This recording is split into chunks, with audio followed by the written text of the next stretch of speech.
تو قرآن میں اگر آپ ڈیٹیلڈ اس کو پڑھنا چاہتے ہیں، میں آپ کے جو ناظرین ہیں ان سے بھی التماس کروں گی کہ سورہ بقرہ آپ 261 آیت سے شروع کریں اور 275 تک اس کو تھورلی ریڈ کریں۔ اتنا باکمال رب ہے کہ جس نے آپ کو نفاق کرنے کا، خرچ کرنے کا طریقہ اتنا پیارے انداز سے بیان کیا۔ سود کو اگر آپ قرآن کی روح سے دیکھیں، بہت سی ایسی چیزیں ہیں جس کے بارے میں اللہ نے ڈائریکٹ حرام کا لفظ استعمال کیا، ان میں سود بھی ہے۔ اس میں اللہ نے سود لینے والے اور دینے والے کو ظالم قرار دیا ہے اور کہا کہ یہ شخص جو سود دیتا ہے یا جو سود ایکسیپٹ کرتا ہے کسی سے، تو وہ محشر میں ایسے کھڑا ہوگا کہ جیسے شیطان نے، یعنی دونوں برابر ذمہ دار ہے، لینے والا بھی اور دینے والا بھی برابر ہے۔ لیکن اب ظاہری سی بات ہے، کبھی کبھی انسان اس شکنجے میں پھنس جاتا ہے، مجبور ہو جاتا ہے، تو اللہ نے وہاں پہ بھی قرآن میں آپ کو بڑا پیارا تربیت کی ہے۔ یہ جو میں نے آیتیں کی ہیں، اگر آپ آج روز جمعہ ہے،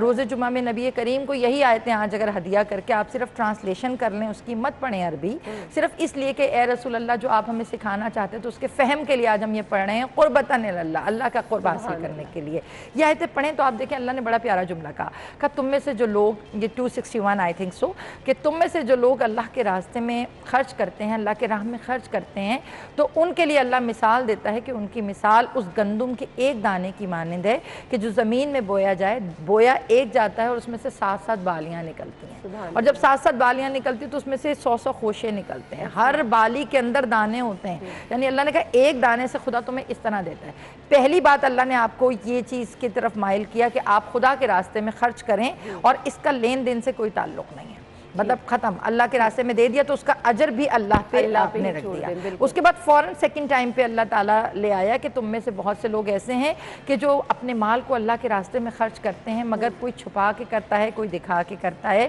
جو دکھا کے کرتا ہے وہ بھی اللہ کے راستے میں، اللہ کی راہ میں بہت زیادہ قابل محترم ہے، کیونکہ اس کو دیکھ کے لوگوں کے اندر ترغیب آتی ہے، موٹیویشن آتی ہے کہ انہوں نے کیا میں بھی کروں۔ مطلب سم ٹائم نیکی کو، ویسے تو نیکی کہتے ہیں نا کہ دائیں ہاتھ سے دو بائیں کو پتہ نہ چلے، مگر اب یہ ہے کہ کبھی کبھی آپ کو اس کو ایکسپوز کرنا چاہیے تاکہ معاشرے کے اندر ایک ترغیب دی ہو کہ اس کے پاس اللہ نے اتنا دیا، اس نے کیا ہے۔ تیسری فارم پھر آ جاتی، اسی نیچے آتے جائیے تو اس میں ہی آ جاتا ہے کہ تم میں سے جب کسی کو کوئی قرض دے، جب کوئی چیز کسی کی مجبوری کا فائدہ نہ اٹھاؤ بلکہ اس کو قرض دے کر اتنا ہی اس سے طلب کرو جتنا تم نے دیا ہے، اور اگر مجبوری ہو جائے، اگر کوئی ہو تو اس میں کوشش کرو کہ شرع منافع کو تم اس کے ساتھ معین نہ کرو بلکہ اس کو بتاؤ کہ ٹھیک ہے جو تم سے بہتر ہو سکے گا۔ لوگوں نے تو سمجھ لیا کہ یہ کاروبار کا طریقہ ہے کہ آپ بزنس اس طرح سے کریں، اس چیز کو لوگوں نے بزنس کا نام دے دیا۔ میں اسی لیے کہہ رہی ہوں کہ یہ بتانا لوگوں کو بہت زیادہ ضروری ہے کہ آپ اس کو کوئی بھی نام دے دیں، یہ ہوگا سود ہی ہوگا۔ صحیح، دیکھیں نام بدلنے سے اس کی حیت تو نہیں بدل رہی، ایسے ہی اب لوگ اگر اس کو حلال و حرام کہہ رہے کہ جی یہ بھی یہی ہے، ایک بینک، اب اکثر لوگ بینکنگ پہ جب بات کرتے ہیں تو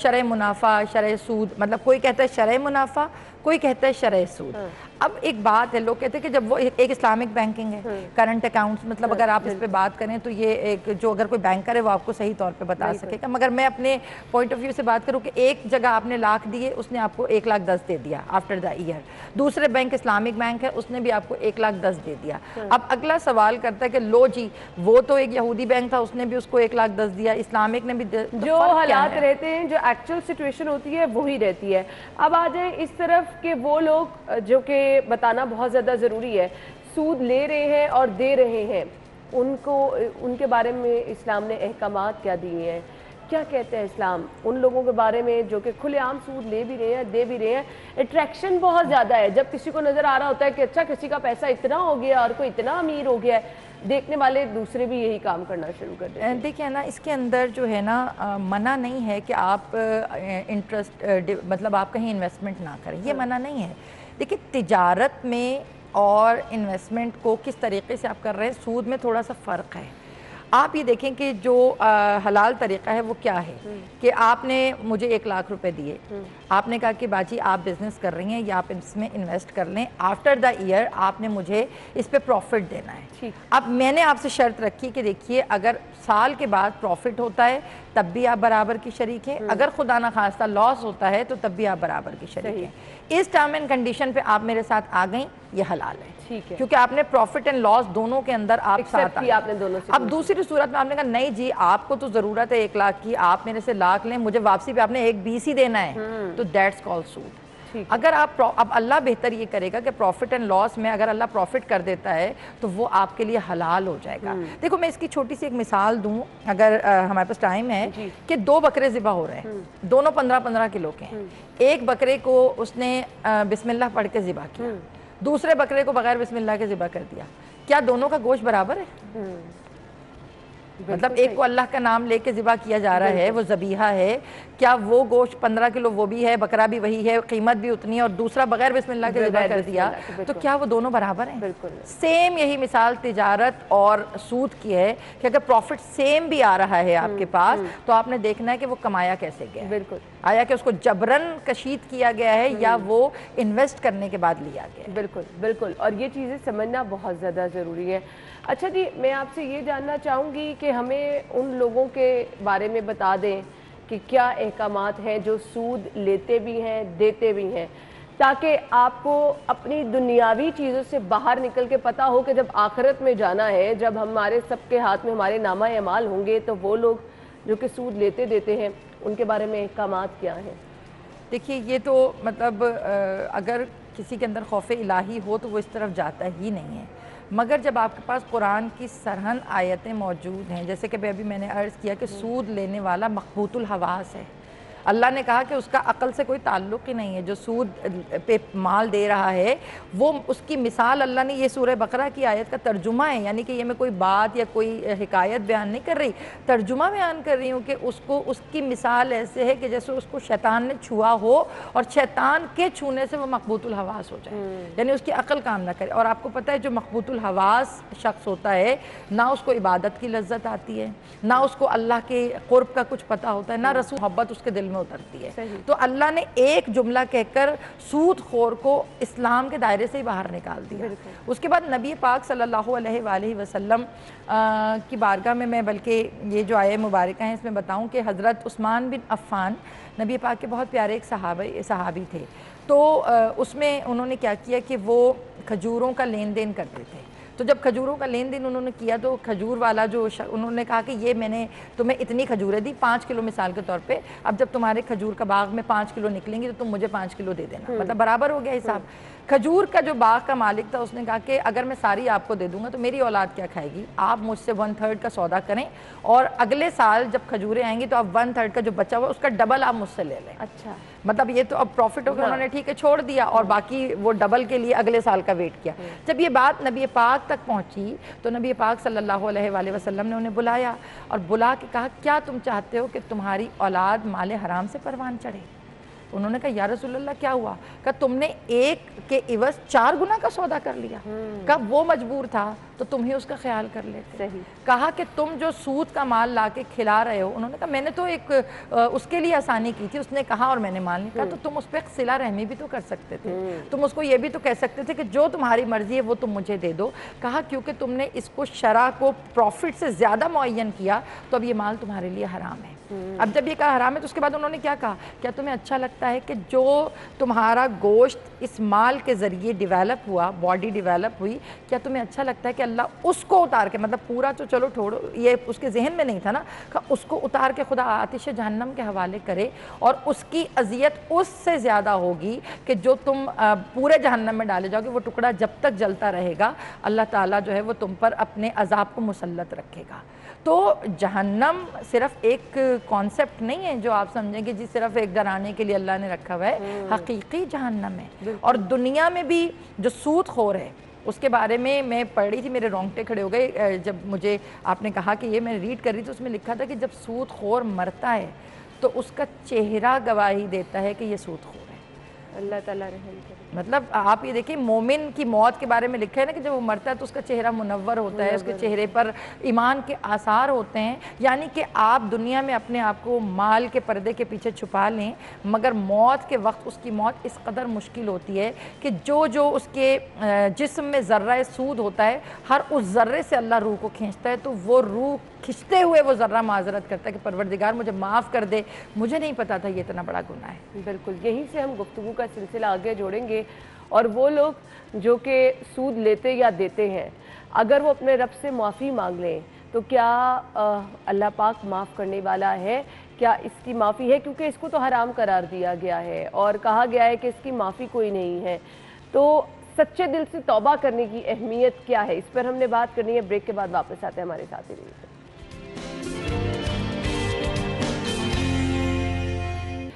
کیا سود لینے والا دینے والا اگر اللہ تعالیٰ سے معافی طلب کر رہا ہے اور اس کو احساس ہو گیا ہے کہ اس سے غلطی ہوئی ہے، توبہ کر رہا ہے، تو معافی ہے اس کی؟ دیکھیے مطلب ہم فعل حرام ہے سود، اور آپ کو پتہ ہے کہ جو چیز حرام ہے اس کے لیے سرن سزائیں قرآن میں ہیں، لیکن ساری چیزوں کو مد نظر رکھتے ہوئے بھی خدا کی کریمی کو آپ صرف نظر نہیں کر سکتے۔ بلا شبہ وہ کریم ہے، وہ باکمال رب ہے، اور وہ کبھی بھی نہیں چاہتا، آخری نہج تک وہ چاہتا ہے کہ بشر توبہ کر لے اور اپنے کسی بھی گناہ کی معافی طلب کرے اور اللہ اس کو معاف فرمائے۔ حدیث مبارکہ ہے کہ خدا منتظر رہتا ہے دو چیزوں کا۔ تو کسی نے پوچھا اللہ کس چیز کا منتظر ہے؟ منتظر تو وہ ہوتا ہے کہ جس کو کسی چیز کا پتہ نہ ہو، خدا کو کس چیز کا انتظار ہے؟ تو نبی پاک نے مسکرا کے کہا ایک ندامت کے آنسو کا اور ایک گناہ گار کی توبہ کا۔ اللہ کہتا ہے کہ کسی کی آنکھ سے آنسو ٹپکے اور میں اس کو اس آنسو کے بدلے میں معاف کر دوں، کوئی آ کے مجھ سے کہہ دے اللہ مجھ سے غلطی ہوگی میں اس کو معاف کر دوں۔ یہی جو میں ابھی آپ کو سورہ بقرہ کی آیات کا ریفرنس دے رہی تھی، تو اسی میں اللہ نے نیچے بھی اس بات کا تذکرہ کیا ہے کہ تم میں سے جو لوگ پہلے کر چکے ہیں وہ اس کو بھول جائیں، وہ اس کو چھوڑ دیں۔ اگر وہ پہلے کر چکے تو اللہ پہلے کو معاف کر دے گا، اور وہ اس کے بعد اگر انسان یہ توبہ کر لے کہ پروردگار جو مجھ سے ہو گیا، میں غلطی پہ تھا، مجھے معاف کر دے، اس کے بعد پھر اس راستے کو اختیار نہ کرے۔ یہ نہیں کہ پھر اس کے بعد مطلب ایک دفعہ توبہ، پھر وقت آیا کہ چلو اچھا اٹریکشن ہے چلو پھر دوبارہ آ جائیں۔ اللہ نے کہا اصل توبہ کا مقصد یہ ہے کہ جب آپ کسی کام کو اللہ کی بارگاہ میں ایڈمٹ کر لیں کہ پروردگار یہ غلط تھا، تو اس کے بعد اس غلطی کا ارتکاب نہ کریں، اسے دوبارہ نہ کریں۔ تو سود بھی ایک ایسی چیز ہے، اگر آپ ہے ٹھیک ہے آپ لا علمی میں کر رہے تھے یا جان کے کر رہے تھے، مگر جب آپ کو ریئلائز ہو گیا کہ پروردگار میں نے یہ کام کیا، یہ غلط تھا، تو اللہ معاف کرنے والا، لیکن اس کے لیے جو احکام اور جو روایات ملتی وہ یہ ہیں کہ جو مال تم نے اس سے خرچ کیا، اس سے گین کیا، کوشش کرو کہ اس مال کو پھر تم ضائع کر دو، اس مال کو تم کسی نہ کسی راستے میں خرچ کر دو، دے کر پھر اس کے بعد اپنی زندگی کو نئے سرے سے شروع کرو، تاکہ وہ جو مال حرام تھا تمہارا، یہ نہیں کہ وہی حرام مال پہ مزے ہو رہے ہیں اور اس کے معافی مانگ کے اور لوٹ رہے ہیں مزے کا، اس کو تم کسی راہ الہیہ میں اللہ کی راہ میں خرچ کرو، حالانکہ وہ وائٹ منی نہیں ہے، لیکن پھر جب تم نے ارادہ کر لیا کہ پروردگار، آپ اکثر دیکھیں کہ لوگ اسمگلنگ کر رہے ہوتے ہیں اور اس کے بعد زکوٰۃ خیرات اور لوگوں کو بانٹ رہے ہوتے ہیں، دیکھ چڑھ رہی ہوتی ہیں، تو اللہ نے کہا اس سب کرنے سے تمہارا مال سفید نہیں ہو جائے گا، سفید تب ہوگا کہ جب تم اس کو بالکل راہ الہیہ میں دینے کے بعد اپنی زندگی کو نئے سرے سے آغاز کرو۔ تو توبہ تب ہوگی جب وہ بالکل زیرو سے دوبارہ اسٹارٹ۔ صحیح، تو اس کے لیے ضروری ہے کہ آپ کو پچھلے تمام معاملات اور وہ جو رقم آپ نے اس سے اکٹھی کی ہے اس کو بالکل ختم کرنا ہوگا اور نئے سرے سے کاروبار کا آغاز کرنا ہوگا، اور توبہ اللہ تعالیٰ سے کرتے ہیں۔ ہم لوگ بڑی معصومیت سے کہتے ہیں کہ ہم نے اللہ تعالیٰ سے توبہ کر لی، ہم نے اپنے مال کو پاک کر لیا، ہم سیدھے راستے پر آ گئے، لیکن وہ دل کا بوجھ تب تک ہلکا نہیں ہوتا جب تک اشارتاً پتہ نہ چل جائے یا کسی چیز سے پتہ نہ چل جائے کہ اللہ تعالیٰ نے معاف بھی کر دیا یا توبہ قبول کر دیا۔ کیسے پتہ چلتا ہے کہ اللہ تعالیٰ نے آپ کو معاف کر دیا؟ دیکھیے سب سے پہلے تو آپ کے معاملات جو خدا کے ساتھ ہیں ہم نے اس کو سٹیٹ کرنا ہوتا ہے، سیدھا کرنا ہوتا ہے۔ مال کے معاملے میں خدا بہت محتاط ہے، پیسے کے معاملے میں جس کے معاملے میں ہم سب بڑے لینینٹ ہیں، اللہ اس معاملے میں بڑا محتاط ہے۔ اللہ نے آپ دیکھیے کہ اس مال کے اندر کتنے پورشنز اللہ نے کر دیے کہ اگر تمہارے پاس یہ ہے تو زکوٰۃ دو، 2.5% تم نے زکوٰۃ نکالنی ہے، ہمارے مکتبہ تشیع میں خمس بھی ہے، 5واں حصہ آپ کے مال کا وہ آپ نے نکالنا ہے، پھر آپ نے اقربا پروری بھی کرنی ہے، اپنے لوگوں کو جو آپ کے ریلیٹیوز ہیں پہلا حق ان کا، ان کو بھی آپ نے دیکھنا ہے، پھر آپ نے اپنے معاشرے میں جو غریب و غربا ہیں آپ نے ان کو بھی دیکھنا ہے، پھر اس کے بعد اگر کوئی مقروض آ رہا ہے آپ نے اس کو بھی قرض دے دینا ہے، یعنی کہ اللہ نے کوشش کی ہے کہ آپ کے ہاتھ میں کچھ نہ رہے، سب نکل جائے۔ اب آپ کی والی بات کی کیسے پتہ چلے گا کہ اللہ نے میری توبہ کو قبول کر لیا؟ دیکھیے حب الہیہ اور حب دنیا دونوں ایک دل میں نہیں رہ سکتے. آپ اپنے دل کے اندر خود جھانکیں اور جھانک کے دیکھیں, جب آپ کے معاملات خدا کے راستے پر اور خدا کے طریقہ کار پہ چلنے لگیں تو سمجھ لیجئے کہ اللہ نے آپ کو وہ جرت دے دی ہے. سم ٹائم دیکھیں نا آپ, مجھے یہ جملہ جب میں پڑھتی ہوں خوف آتا ہے کہ جب تمہارے پاس کوئی مومن, اللہ مطلب عزت نفس کا اتنا خیال رکھنے والا کوئی انسان تمہارے پاس ضرورت مند بن کے آتا ہے, تو اللہ نے کہا کہ میں نے مومن کے اندر یہ خاصیت رکھی ہے کہ اس کو آنکھوں سے پتہ چل جاتا ہے کہ اس کو کچھ چاہیے. اور آپ اگر دیکھیں نا لوئل ہو کر اپنے آپ کو پڑھیں, اپنے آپ کو دیکھیں, اگر کوئی آپ سے کچھ مانگنے آتا ہے نا, آپ کو پتہ چل جاتا ہے کہ یہ آیا ہے کسی چکر میں آیا ہے, مانگنے آیا ہے. اب جب وہ مانگنے آیا تو اللہ نے کیا کمال کا ہے, کہا میرا مومن وہ ہے کہ جو پھر اس کے مانگنے کا انتظار نہ کرے, اس کے مانگنے سے پہلے حاجت روائی کرتے. اور یہ خدائی صفت ہے, خدائی صفت ہے. اور اللہ کہتا ہے کہ میں چاہتا ہوں کہ اگر میں نے کسی کو تمہارے پاس بھیجا ہے, عطا کرنے والا تو خدا ہی ہے نا, تو اللہ نے کہا میں چاہتا ہوں کہ تم سارے کے سارے ید اللہ بن جاؤ, اللہ کے ہاتھ بن جاؤ. اللہ کے ہاتھ نہیں ہے, اللہ نے قرآن میں کہا نا اے حبیب یہ جو کنکریاں ہیں یہ تم نے نہیں ماری, خود خدا نے ماری ہیں, یہ تمہارے ہاتھ پہ بیعت نہیں کر رہے, یہ اللہ کے ہاتھ پہ بیعت کر رہے ہیں. تو اللہ نے کہا میں چاہتا ہوں میرا ہر مومن ید اللہ بن جائے کہ کام خدا کے ہوں, کرے وہ. اور جب وہ کام کرنے لگتا ہے تب اس کو پتہ چل جاتا ہے کہ اللہ نے اس کو معاف بھی کر دیا اور اس کا ہاتھ بھی اللہ نے پکڑ لیا. بالکل آپ نے صحیح کہا, وہ خود آپ کو لگنے لگ جاتا ہے کہ آپ اگر اللہ کے بتائے ہوئے راستے پر چل رہے ہیں, اللہ تعالیٰ کے قریب ہو رہے ہیں, تو بلا شبہ اللہ تعالیٰ نے آپ کو معاف کیا, تو یہ سعادت دی ہے. میسج کیا دینے والوں کو؟ جی اسلام کیونکہ ایک مکمل مذہب ہے, اور میں آڈینس کو یہی کہنا چاہوں گی کہ جب وہ اتنا کامل مذہب کے جس کو دے کے اللہ نے الیوم اکملتو کی اسٹیمپ آپ پر لگا دی ہے, تو جب وہ کامل ہے تو آپ دین کے ہر معاملے میں, دنیا کے ہر معاملے میں اسلام کی طرف رجوع رہنمائی وہاں سے حاصل کریں. جی, اور اپنی مرضی, اپنی شقیں, اپنی پسند کو اسلام پہ مسلط نہ کریں, کیونکہ جب آپ نے اسلام قبول کر لیا تو اس کا مطلب تسلیم ہے. تسلیم کا مطلب جھک جانا, چاہے وہ غربت ہو, چاہے وہ امیری ہو, چاہے وہ مالی معاملات ہوں, سب جگہ پہ سر تسلیم خم ہے تو آپ مسلمان ہیں. بے شک, اور یہ چیزیں آپ کو صرف اور صرف یاد نہیں رکھنی بلکہ آگے بھی پہنچانی ہے, بلکہ لوگوں کے آگے مثال بننا ہے تاکہ لوگ آپ سے سیکھیں اور سیدھا راستہ بھی اختیار کریں. تھینک یو سو مچ ہما تقوی صاحبہ, بہت بہت شکریہ آپ وقت کے لیے. ناظرین بریک لیں گے, جوائن کریں گے آپ کو اس بریک کے بعد.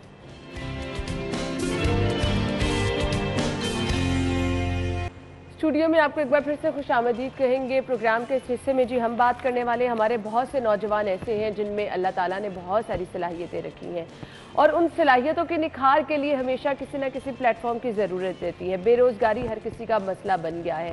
ایسا پلیٹ فارم لوگ تلاش کرتے ہیں جہاں پر ان کے ہنر کو نکھار دیا جائے, اور اس ہنر کو نکھارنے کے بعد وہ معاشرے میں نہ صرف ایک اہم شہری کے طور پر بلکہ آگے بڑھتے ہوئے وہ اپنے روزگار بھی کما سکے اور کسی پہ بوجھ نہ بن سکے. ایسے میں ہم دیکھتے ہیں بہت سارے ادارے, بہت ساری آرگنائزیشن کام کر رہی ہیں جو کہ نوجوانوں کو, باہمت نوجوانوں کو, ہنرمند نوجوانوں کو نکھار کے ساتھ جہاں کام کرنا سکھاتی ہیں وہیں انہیں اس قابل بناتی ہیں کہ وہ اپنے لیے کچھ کر سکے, اپنا گھر بار چلا سکے. ہمارے ساتھ جو ہمارے آج کے مہمان موجود ہیں ان کے بارے میں آپ کو بتانا چاہوں گی. انٹرپرینیور ہیں ڈاکٹر نعمان مفتی صاحب نے ہمیں جوائن کیا ہے, جو کہ ہمارے نوجوانوں کو ہنرمند بنانے کے ساتھ ساتھ اس قابل بھی بناتے ہیں کہ معاشرے کے اس دوڑ میں وہ آگے بڑھ کر اپنے لیے کچھ کر سکے. السلام علیکم. وعلیکم السلام. کیا حال چال ہے؟ اللہ کا شکریہ. بہت بہت شکریہ. بہت بڑا مسئلہ ہے آج کے نوجوان کا, وہ خاص طور پہ نوجوان جو کہ پڑھے لکھے نہیں ہیں لیکن ہاتھوں میں ہنر ہونے کے ساتھ ساتھ وہ ہنر نکھار کیسے لے کے جائے گا اور ان کو کاروبار کیسے فراہم کرے گا, یہ ایک بڑا ان کے لیے چیلنج ہے. اس کے لیے آپ کیا کام کر رہے ہیں؟ جی, ہم لوگوں نے جو سب سے چیز نوٹس کی وہ پرائیویٹ سیکٹر جو ہے پاکستان کا وہ کافی کمزور ہے. پرائیویٹ سیکٹر کے اندر اسمال بزنسز آتے ہیں, لارج بزنسز آتے ہیں, اور اگر یہ ہم اس پرائیویٹ سیکٹر کو اسٹرانگ کریں پاکستان کے اندر تو بہت سارے روزگار کریٹ ہو سکتی ہے, ویلتھ کریشن ہو سکتی ہے, امپورٹ کینسلیشن ہو سکتی ہے. اور اس کے لیے مقصد یہ ہے ہمارا کرنے کا کہ بچوں کو اسکول کے, کالج کے یا جو ہنرمند بچے ہیں ان کو ہم یہ انکریج کریں کہ وہ اپنا کام چھوٹا سا شروع کریں, بجائے اس کے کہ وہ انتظار کریں کہ حکومت ان کو کوئی نوکری دے یا کوئی کام بتائے کرنے کے لیے. وہ خود سے اپنے جو ڈریمز ہیں ان کو فلفل کرنے کے لیے وہ اپنا کام خود شروع کریں. تو ہم ان کو موٹیویشن دی جاتی ہے, انکریج کیا جاتا ہے. یہ ایک نان پروفٹ ہے جو کہ ہم نے یو ایس کے اندر اس کا آغاز کیا تھا 2019 کے اندر, اور اس سلسلہ مقصد یہی تھا کہ بچوں کو جو نئے انٹرپرینیورس ہیں ان کو ہم گروم کریں, ان کو مینٹور کریں اور ان کو بہتر سے بہتر بزنس کرنے کے سلیقے پاکستان کے اندر سکھائے جائیں. تو مل کے یہ نان پروفٹ شروع کیا گیا, اور اس چیریٹی کا جو سب سے پہلا پروجیکٹ ہم نے جو شروع کیا وہ تھا انجینئرنگ یونیورسٹی کے ساتھ مل کے ایک کمپٹیشن ہم نے اس کا انعقاد کیا. وہ کمپٹیشن, اس کا نام ہم نے رکھا NVC which stands for new venture contest, اور مقصد تھا کہ نیو آئیڈیاز جو بھی بچوں کے ہیں, نئے آئیڈیاز, یا چلو اگر کوئی ایگزسٹنگ آئیڈیاز بھی ہیں وہ لے کے آئیں بچے, اور اپنا بزنس پلان دکھائیں, اپنا پلاننگ دکھائیں, اور اپنے سکلز کو جو ان سے ہے, اپنے ڈریمز کو وہ فلفل کرنے کی کوشش کریں. تو یہ کمپٹیشن ابھی کنکلوڈ ہوا May 13 کو, اس کا فائنل تھا انجینئرنگ یونیورسٹی کے اندر ہی, اور اس کا جو پہلا پرائز تھا وہ $10,000 تھا,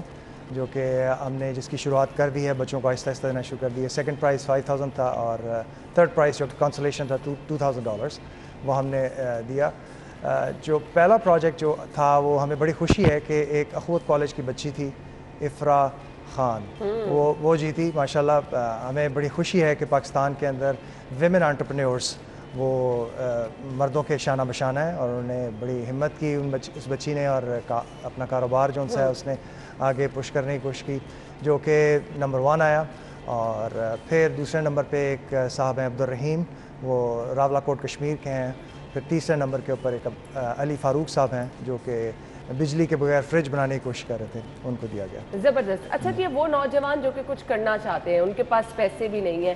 ہنر ضرور ہے, تو کیا کہنا چاہیں گے, کس طرح سے سٹارٹ لے سکتے ہیں, کون کون سی آئیڈیاز آپ کچھ شیئر کرنا چاہیں گے؟ پہلی بات تو یہ ہے کہ یہ نہیں سوچنا چاہیے کہ جی پیسے کدھر سے آئیں گے. پہلے ان کو اپنا پلان بنانا چاہیے, پہلے ان کو بزنس سیٹ اپ کرنا چاہیے کہ یہ بزنس جو سا ہے وہ کس طرح ہوگا. کوئی اس پلاننگ کے اندر جدھر بھی وہ جا سکتے ہیں, ان سے سیکھیں کہ بزنس جو سا ہے وہ کیسے شروع کیا جائے. اور اس شروعات کے لیے ان کو یہ نہیں کہ وہ کوئی بہت بڑا سرمایہ چاہیے, وہ اپنے کوئی بھی تھوڑے سے بھی پیسے لے کے کوئی پروٹوٹائپ بنا سکتے ہیں اور دکھا سکتے ہیں کہ ہم نے یہ کام کیا. سرمایہ حاصل کرنے کے لیے بہت سارے ادارے ہیں. حکومت کا ادارہ ہے SMEDA, which is small to medium enterprises development authority, وہ بہت اچھا ادارہ ہے, ان سے آپ گائیڈنس لے سکتے ہیں. پھر اور بہت سارے یہاں پہ اینجل انویسٹرز ہیں, وینچر کیپٹلسٹ کمپنیز ہیں کہ جو آپ کو انویسٹمنٹ دے سکتے ہیں اور آپ اس کام کو استعمال کر سکتے ہیں. کیا خواتین بھی گھر بیٹھے کچھ نہ کچھ کر سکتی ہیں؟ جس طرح سے بہت ساری ہماری ہنرمند خواتین ہیں, سلائی کڑھائی بھی کر سکتی ہیں, تو اس کو اگر ہم ایز اے بزنس لے کے جانا چاہیں تو کیا آج کل کے دور میں تو یہ بہت آسان ہے, کیونکہ ہمارے پاس نیٹ ورکنگ کے لیے بہت سارے ٹولز اویلیبل ہیں. تو یہ خواتین مل کے ایک نیٹ ورک بنا سکتی ہیں. نیٹ ورک کے اندر ایک متحدہ جو گروپ کے اندر فارمیشن کے اندر وہ اپنی جو بھی ان کی صلاحیت ہے, جو بھی ان کا کام ہے, وہ اس کو مل کے آگے بڑھا سکتی ہیں. تو I think it's not difficult, وہ کرنے کو کر سکتی ہیں. اس کے لیے یہ ہے کہ کسی ایسے ادارے کو وہ چوز کریں کہ جو ان کو سپورٹ کر سکے, جو ان کو آگے فارورڈ کر سکے. میں نے سمیڈا کا نام لیا, ٹیفٹا ہمارا ایک بہت اچھا ادارہ ہے, وہ اس کو سپورٹ کرتے ہیں. اور بہت سارے پاکستان کے اندر ادارے ہیں کہ جو ٹیکنیکل اور نان ٹیکنیکل گروپس کو جو ان سے سپورٹ کرتے ہیں. ہمارا جو ان سا گروپ ہے, آپ اس کو اپروچ کر سکتے ہیں. بہت سارے ایکسپیٹس پاکستانی جو ان سے ہیں جو کہ ہیلپ آؤٹ کرنا چاہتے ہیں, ہم ان تک ان کی رسائی دلا سکتے ہیں, ان کو مینٹور کر سکتے ہیں کہ وہ کیسے اس کو بزنس کو جو ان سے آگے بڑھا سکتے ہیں. تو یہ سوچنا کہ جی پیسے ہوں گے تو ہم یہ کام شروع کریں گے, کیونکہ یہ سب سے بڑا مسئلہ ہوتا ہے کہ اگر آپ نے کچھ بھی سٹارٹ کرنا ہے تو آپ کے پاس ایک سب سے بڑا ایکسکیوز ہوتا ہے, جی پیسے نہیں ہے ہمارے پاس, تو کیسے بزنس. جی ایکسکیوز تو آپ ہر قسم کے بنا سکتے ہیں کہ میرے پاس آج ٹائم نہیں ہے, میرے پاس یہ نہیں ہے, وہ نہیں ہے. پیسے خود بخود ہی اللہ تعالیٰ کی طرف سے کوئی نہ کوئی سلسلہ بن جاتا ہے. اگر آپ کے اندر ہمت ہے, آپ کے اندر لگن ہے, آپ کے اندر کوشش ہے, صرف تلاش کرنے کی دیر ہے. آپ اس کو ڈھونڈیں ارد گرد. اور آج کل کے دور کے اندر تو تلاش کرنا کوئی مشکل بھی نہیں ہے. آپ کے پاس گوگل ہے, آپ کے پاس بہت سارے سرچ انجنز ہیں, آپ کے پاس بہت سارا طریقے ہیں کہ جس کے اندر آپ نیٹ ورکنگ کریٹ کر سکتے ہیں, اور اس نیٹ ورک کی بیسس کے اوپر آپ بہت کچھ حاصل کر سکتے ہیں. اور آپ اپنا جو ہے, جو بھی آپ کا شوق ہے, آپ کا ہنر ہے, اس کو آگے بڑھا سکتے ہیں. مجھے بڑا اچھا لگتا ہے کہ کہیں پہ ایک بچی جو ہے وہ مقابلے میں حصہ لے رہی ہے, اور اخوت کالج کی جیسے یہ اسٹوڈنٹ تھی. پھر ایک بچہ جس نے بجلی بنا کر جو ہے وہ زبردست ریکارڈ قائم کیا. بجلی نہیں,